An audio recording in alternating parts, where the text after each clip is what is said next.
Hello बच्चों, आइए इस प्रश्न को देखते हैं। निम्न कथनों पर विचार करें। एक, बहुशुक्राणुता में अंड के निषेचन की क्रिया एक नर केंद्रक की अपेक्षा अधिक नर केंद्रकों द्वारा पूर्ण होती है, या अधिक संख्या में शुक्राणु भ्रूण कोश के दूसरे घटकों जैसे सहायक कोशिकाओं या प्रतिव्यासांत कोशिकाओं को निषेचित कर सकते हैं। दो, आवृत्त बीजों में पराग नली सामान्य रूप से एक अशाखित संरचना है जो प्रायः निषेचन के पश्चात भी बनी रहती है।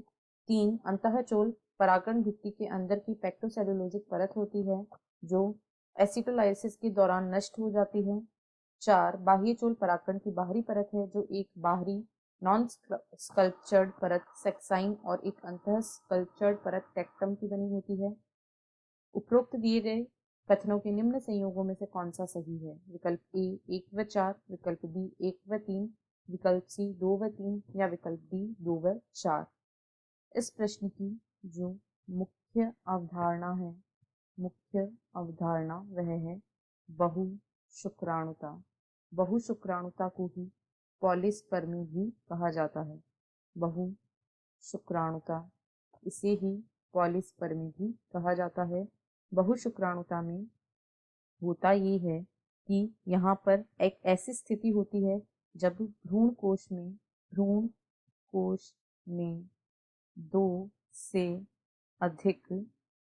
से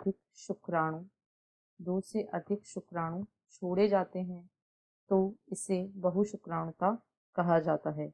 इसमें यह स्थिति इस वजह से हो सकती है कि एक ही पराग नलिका में या तो 2 से ज्यादा शुक्राणु हो या फिर जो एक से अधिक पराग नली होती है वह भ्रूण कोश में प्रवेश करे, तब भी ऐसी स्थिति को देखा जा सकता है।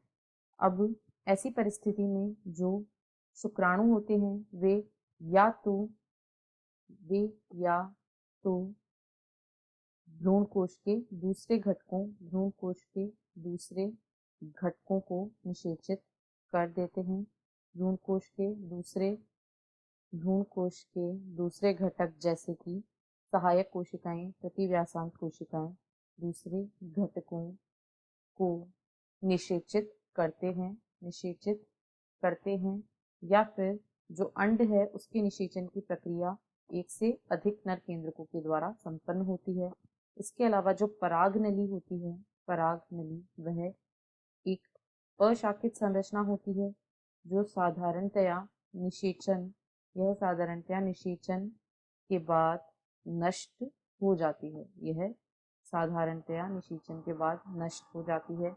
अब यदि कथनों को देखें तो कथन 1 में कहा गया है बहुशुक्राणुता में अंड के निषेचन की क्रिया एक नर केंद्रक की अपेक्षा अधिक नर केंद्रकों द्वारा पूर्ण होती है और अधिक संख्या में जो शुक्राणु होते हैं वह भ्रूण कोश के दूसरे घटकों को निषेचित कर सकते हैं। यह बिल्कुल सही है। 2 में कहा गया है आवृत्त बीजों में परागनली सामान्य रूप से एक अशाखित रचना है जो प्रायः निषेचन के बाद भी बनी रहती है।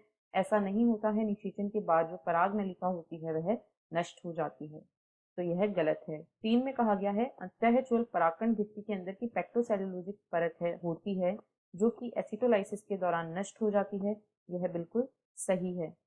परागकण, यदि हम परागकण की बात करें तो इसकी भित्ति जो होती है वह 2 परतों की होती है। बाहर वाली परत को बाह्य चोल तथा आंतरिक परत को अंतःचोल कहा जाता है। जो बाह्य चोल होती है वह एक अत्यधिक स्कल्पचर्ड परत होती है। यह एक अत्यधिक स्कल्पचर्ड परत होती है और यह स्पोरोपोलेनिन नामक अत्यधिक प्रतिरोधी पदार्थ की बनी होती है जिसे किसी भी अम्ल, क्षार या उच्च तापमान के द्वारा नष्ट नहीं किया जा सकता है।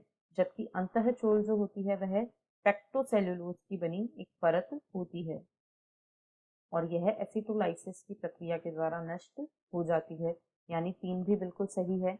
4 में कहा गया है बाह्य चोल परागकण की बाहरी परत है, यह सही है, जो कि एक बाहरी नॉन स्कल्पचर्ड परत सेक्साइन और एक अंतः स्कल्पचर्ड परत टेक्टम की बनी होती है। यह गलत है, ऐसा कुछ नहीं होता है। यह परत एक स्कल्पचर्ड परत होती है जो कि स्पोरोपोलेनिन से बनी होती है। यानी विकल्प बी 1 व 3 इस प्रश्न के सही उत्तर हैं क्योंकि इसमें सही कथन सम्मिलित हैं। आशा है आपको प्रश्न समझ आया होगा। धन्यवाद।